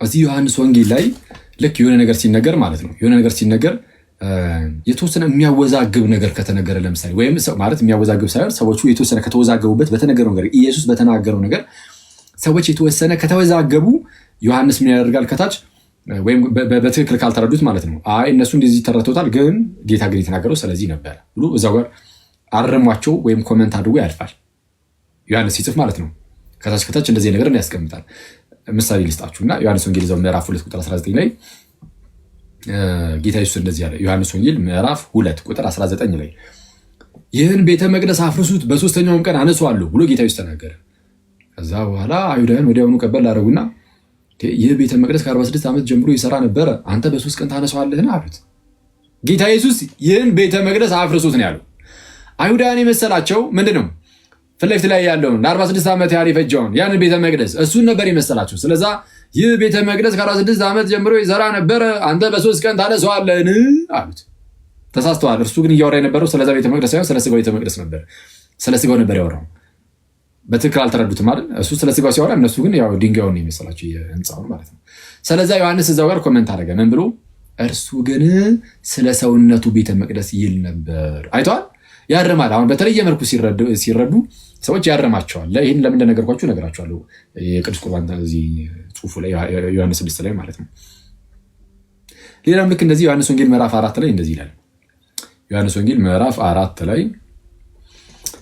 እንግዲህ ኢየሱስ ከዮሐንስ ይልቅ ደቀ መዛሙርት ያደርጋል ኢየሱስ ከማን ይልቅ ከዮሐንስ ይልቅ ዮሐንስ በጣም ብዙዎችን ደቀ መዛሙርት አድርጓል አሁን ግን ኢየሱስ ከዮሐንስም ይልቅ የበለጠ ደቀ መዛሙርት ያደርጋል ያጠምቅማል ማለትን ፈሪሳውያን እንደሰሙ ጌታ ባወቀ ጊዜ ለክ ጌታ አወቀ ምን አወቀ ፈሪሳውያኑ እንደሰሙ ፈሪሳውያን ምን እንደሰሙ ጌታ ኢየሱስ ከዮሐንስ ይልቅ ደቀ መዛሙርት እንደሚያደርግ ፕላስ ደግሞ ምን እንደሚያጠምቅ ፈሪሳውያን ሰምተዋል እና ጌታ ደግሞ ይህን ሰማ ይህን አወቀ ስለዚህ ይሁዳን ትቶ ወደ ገሊላ ደግሞ ሄደ ይላል ግን እዚህ ጋር አንድ ነገር አለ ጌታ ኢየሱስ ግን አያጠምቅም ነበር ራሱ እያጠመቀ አልነበረ ፈሪሳውያን ግን የሰሙት እያጠመቀ እንደነበረ ነው ስለዚህ ኢየሱስ ያጠምቃል ብሎ ነው አሁን ፈሪሳውያኑ ልጋር ያለው መረዳት ኢየሱስ እያጠመቀ ነው የሚል ነው ግን እውነታው ግን አላጠመቀም ነው ስለዚህ ዮሐንስ ምን ያደርጋል ዘወር ቀጠል አድርጎ ዳሩ ግን ደቀ መዛሙርቱ እንጂ ኢየሱስ ራሱ አላጠመቀም ይላል ኦኬ ከደቀ መዛሙርቱ ጋር ያጠምቀ ነበር ማለት የሚል ክፍል ቢገኝ በረ ምን እንረዳው ማለት ነው እዛ ጋር ቁጭ ብሎ ደቀ መዛሙርቱ እያጠመቁ እሱም አብሯቸው ስለሆነ አብሮ በከነሱ ጋር ተጠርቶ ይሆናል ነው እንጂ እዚህ ጋር በግልጽ እንደተነገረን ደቀ መዛሙርቱ እንጂ እርሱ ራሱ ግን አያጠምቅም ነበር እና እንዲህ ያርማል የተወሰነ ደግሞ የሆነ በምሳሌያዊ ንግግር የተነገረ ነገርም ካለ ደግሞ እየፈታ ይሄዳል ብዙ ጊዜ ነው ያው ሁሌ ላይ ይችላል ግን ብዙ ጊዜ ግን እንደዛ ነው ልክ ዮሐንስ ወንጌል ምዕራፍ 7 ላይ ከቁጥር 37 ጀምሮ ጌታ ኢየሱስ በዛ በዳስ በዓል ላይ ምን ብሎ ተናገረ በድምፁ ከፍ አድርጎ ማንም የተጠማ ቢኖር ወደ እኔ ይምጣ መጽሐፍም እንደሚል በእኔ የሚያምን ከሆዱ የሕይወት ውሃ ወንዝ ይፈልቃል ብሎ ተናገረ በታላቅ ድምፅ ማንም የተጠማ ወደ እኔ ይምጣ መጽሐፍም እንደሚል ከሆዱ የሕይወት ውሃ ወንዝ ይፈልቃል ብሎ ተናገረ የሕይወት ውሃ ምንድነው የሕይወት ውሃ አላብራራውም ጌታችን ኢየሱስ ግን እንደዛ ብሎ ብቻ ተናገሯል ስለዚህ ዮሐንስ እዛው ጋር ቀጥል አድርጎ ያብራራዋል ምን ብሎ ይህም በእርሱ የሚያምኑ ይቀበሉት ዘንድ ስላላቸው ስለ መንፈስ ተናገረ ይላል ያብራራል ማለት ነው አሁን ይህንን አፕሮች ያዙና ማለት ነው ዮሐንስ ወንጌል ምዕራፍ 6 ላይ ዮሐንስ ወንጌል ምዕራፍ 6 ላይ ቅድም እንዳልኳችሁ ጌታችን ኢየሱስ በግልጽ እኔም ስለ ዓለም የምሰጠው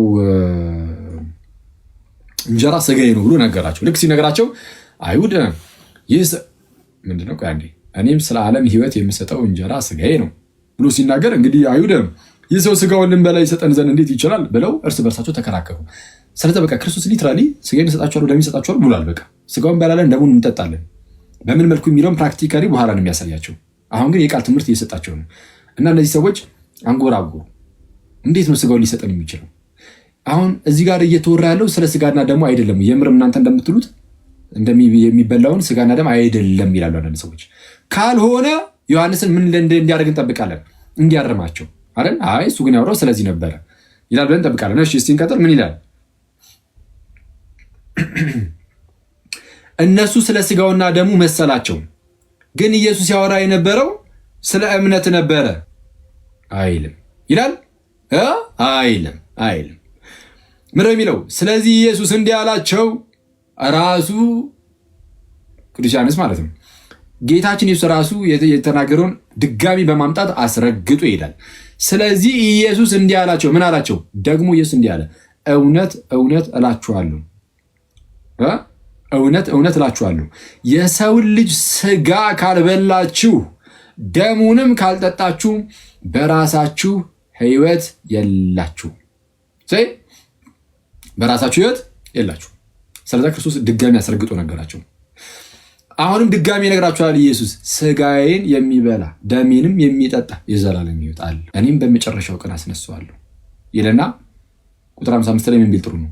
ስጋዬ እውነተኛ መብል ደሜም እውነተኛ መጠጥ ነው። ስጋዬን የሚበላ ደሜን የሚጠጣ በእኔ ይኖራል፣ እኔም በእርሱ እኖራለሁ። ሕያው አብ እንደላከኝ እኔም ከአብ የተነሳ ሕያው እንደምሆን እንዲሁ የሚበላኝ ደግሞ ከእኔ የተነሳ ሕያው። ይህን እንጀራ የሚበላ ለዘላለም ይኖራል ያለ ይነገራል። አንዴ እንትን ላይ ቻል ሰከ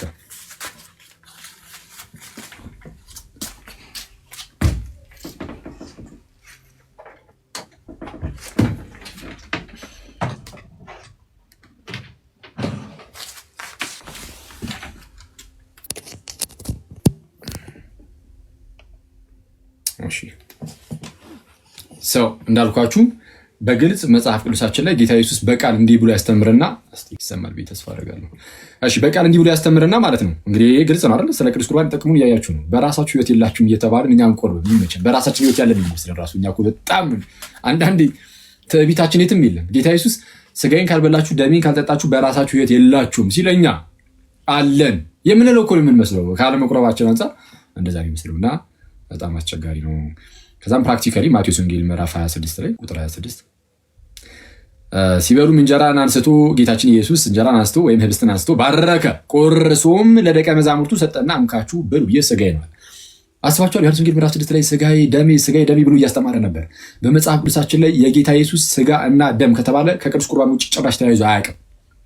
አንድ ጥቅስ የለም ከዚህ ውጭ የጌታ ሥጋና ደም ተብሎ ከቅዱስ ቁርባን ውጭ የተፈታበት ሥጋ እና ደም ሁለቱን ተያይዞ ተነግሮ ከቅዱስ ቁርባን ውጭ የተነገረበት አንድም ክፍል የለም።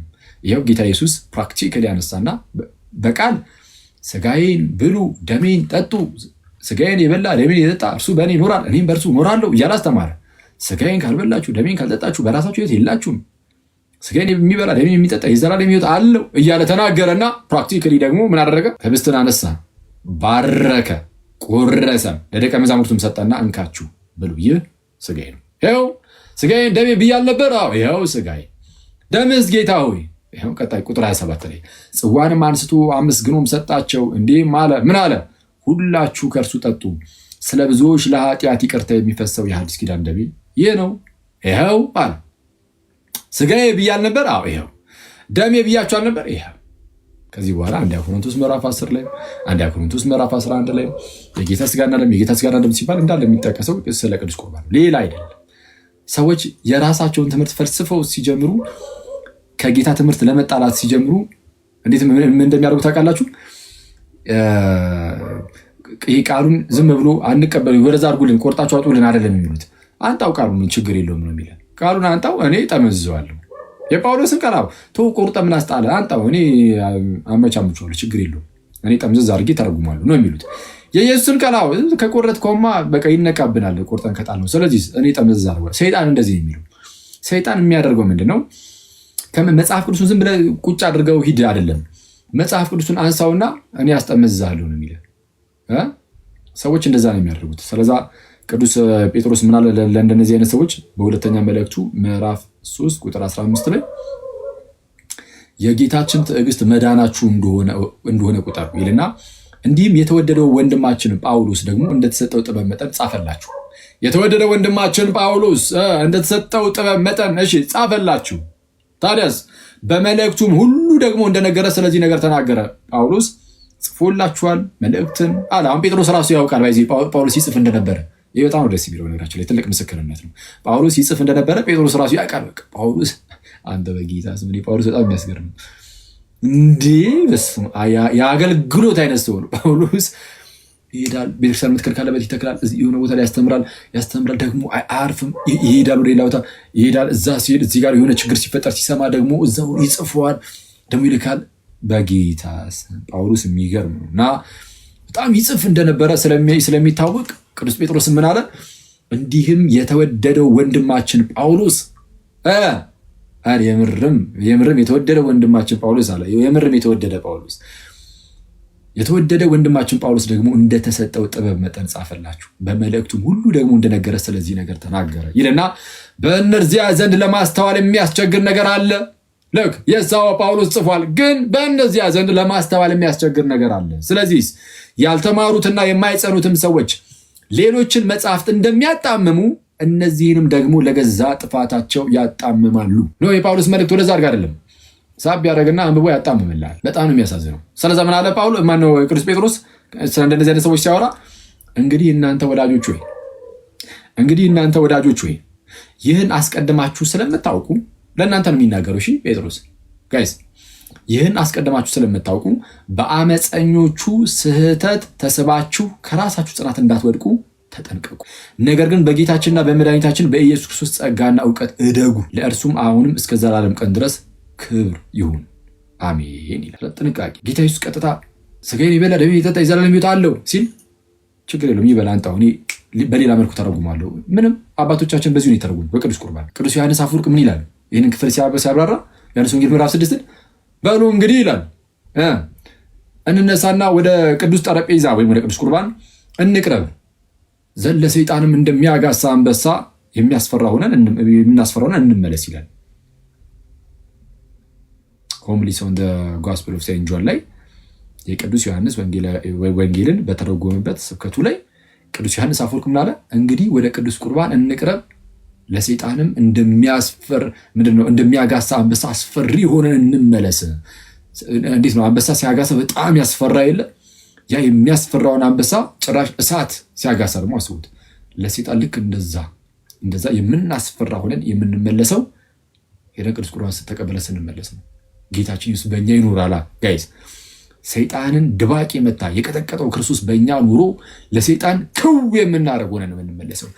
ከዚህ ቀደም እንዳልኳችሁም ሰው ሲያያችሁ ኖርማል ሰው ናችሁ በቃ ምናምን ነገር ያው ሰው ናችሁ። ኦፍኮርስ ያው ሰውነታችሁ ወዴትም አይሄድም። ግን በመንፈሳዊ እይታ ግን ሰይጣን እናንተን የሚያያችሁ እሳት እንደሚያጋሳ አንበሳ ሆናችሁ ነው የምትታዩት። የሆነ 3-4 ሆናችሁ ጓደኛ ማቾች ሄዳችሁ ቆርባችሁ ስትመጡ ምናምን 3-4 ሆናችሁ ጓደኛ ማቾች ሄዳችሁ የሆነ ነገር ልታደርጉ ትችላላችሁ። አንዳንድ ጊዜ ዝም ብላችሁ በዓለም ውስጥ ማለት ነው ፈታ ለማለት ለመዝናናት የሆነ ነገር አድርጋችሁ ትመጣላችሁ። አሁን ደግሞ ተቀጣጠሩና ቅዱስ ቁርባን ተቀበላችሁ ለመውጣት ሞክሯ ዋይናት የማይሆንበት ምክንያት አለ የለም።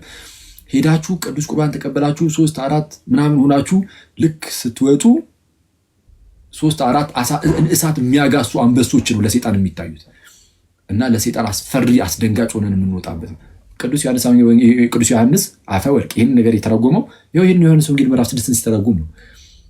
የኛ አዳዲስ መናፍስት አለ ማርቲን ሉተር ይመጡና እሺ በቃ ይሄ አይደለም ስለ ጌታ እራት አይደለም ይላል። በቃ ጠምዝዘው የጌታችንን የጳውሎስን ንግግር ሙሉ በሙሉ ክርስትናን ትተውታል። በጣም በርካታ ሰዎች ክርስትናን ትተውታል በጣም በአደገኛ ሁኔታ እና ክርስትና ያለ ቤተ ክርስቲያን የለም። እሺ አንዳንድ ሰዎች ያው ከኤርሳን ውጪ ቢሆኑ ክርስቲያን ናቸው የሚል አንዳንድ ሰው አለ። አይደለም። ቅዱስ አትናቴዎስ እንደዛ አይደለም ያለው። ቅዱስ አትናቴዎስ አጌንስት ዲያሪያንስ በተሰኘ መጽሐፉ ላይ ለአርዮሳውያን መልስ በመሰጠው መጽሐፉ ላይ እንደነገረን ቅዱስ አትናቴዎስ ከቤተ ክርስቲያን የወጡ ሰዎች የሆነ መናፍቅ አይደል ይዟቸው የሚወጣው ወይም ሐሰተኛ መምህር በዛ ሰውዬ ስም ነው እየተጠሩ የሚኖሩት። እዛው በኤርሳን ውስጥ የሚቀሩት ግን እነሱ የጌታን ስም ይዘው ክርስቶሳውያን ተብሎ ይቀጥላሉ። ክርስቲያን ተብሎ ይቀጥላል። እንደዛ ነው የሚለን። ብዙ መናፍቃንን እያነሳ ሳይቶናል አትናቴዎስ። ቫለንቲኑስ ተነሳ፣ የምንፍቅና ትምህርት ሐሰተኛ ትምህርት አስተማረ እና ቤርሳን አወገዘችው። ቫለንቲኑስ ልክ ሲወጣ ይላል አትናቴዎስ ከእሱ ጋር አብረው የወጡት እነሱ ቫለንቲኒያንስ ተብሎ ይጠራሉ እንጂ ክርስቶሳውያን ተብሎ ሊጠሩ አይችሉም። ማርሲዮን ተነሳ ወይም መርቂያኖስ እና ሐሰተኛ ትምህርት አስተማረ፣ ቤተክርስቲያን አወገዘችው። ማርሲዮን ሲወጣ መርቂያኖስ ልክ ሲወጣ ከእርሱ ጋር አብረው የወጡ ሰዎች ማርሲዮናይትስ ይባላሉ። የጌታችንን ስም ለእኛ ጥሩ የሚመጡት። ለምሳሌ ሉተር ከኤርሳን ወጥቶ ከሆነ እሺ ሲወጣ ኤርሳን አወገዘችው ወጣ እንደማለት ነው። ሰው ከሉተር ጋር አብረው የወጡ ካሉ ሉተራን ተብለው ይጠራሉ። የጌታን ስም ለእኛ ይተዋሉ። እንደማለት ነው። ልክ እንደዛ እንደማለት ነው። ከካልቪን ጋር የወጡ ካልቪኒስት፣ ከዚዌንግሊ ጋር የወጡ ዚዌንግሊያን፣ በቃ ለራሳቸው በመምህራኖቻቸው ስም እየተጠሩ ይኖራሉ። የጌታችንን ስም ግን ይላል ቅዱስ አትናቴዎስ አርዮሳውያን እኛ ተመልሰናል። እሺ እና ኤኒዌይስ በቃ በአጭሩ ያው ጨርሻለሁ። ምንድነው አርዮሳውያን እኛም ክርስቲያንን ይሉ ስለነበር አይሰማም የሚሉ ሰዎች አሉ። እኔ እንዴት ለአንዳንድ ሰዎች እንደማይሰማ ግራ ነው የሚገባኝም። አሚን ክርስቲያኖች ናቸው አንዳንዶቹ እንደዛ የሚሉትና እሺ ኤኒዌይስ ለማንኛውም ግን አርዮሳውያን ክርስቲያን ነን ሲሉ አትናቴዎስ ይላቸዋል። አይ ከእናንተ በፊት የነበሩ መናፍቃንም ልክ ሲወጡ እነሱን ተከትለው የሚወጡ ሰዎች ካሉ ከቤተ ክርስቲያን በእነዛ ሰዎች ስም ነው የሚጠራው።